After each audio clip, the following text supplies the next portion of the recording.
this report has been spoken of even before the summit actually started.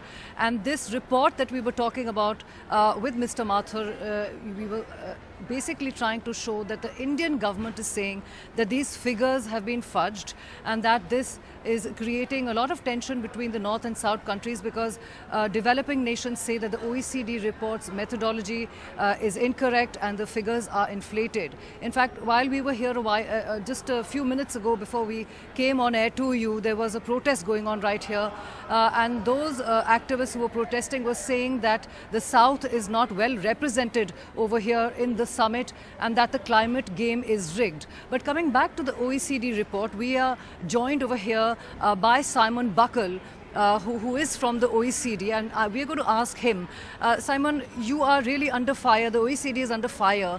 This report is being criticized not only by developing nations who are saying that the figures are inflated and the methodology is incorrect, but even the US envoy said the opposite, which is that it doesn't show enough and more funds have actually flowed.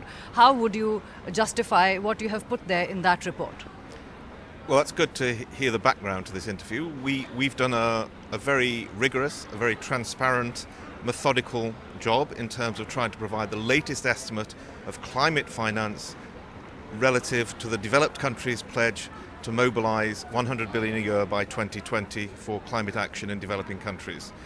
Now, we've had data given to us on an accelerated time frame by those developed countries. They've really accelerated their data collection to give us those numbers, and this is what they intend to report under the UN in January 2016.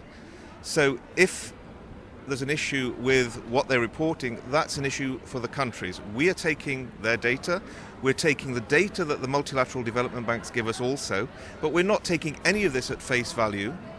We're looking at it very hard. We're making at least 3 adjustments to the numbers from the development banks. One is in country coverage, one is in double counting, we get rid of the double counting, and the third is that we only count for developed countries a small fraction of everything that they might claim. So we're being quite tough, we're being quite rigorous about these numbers. Right.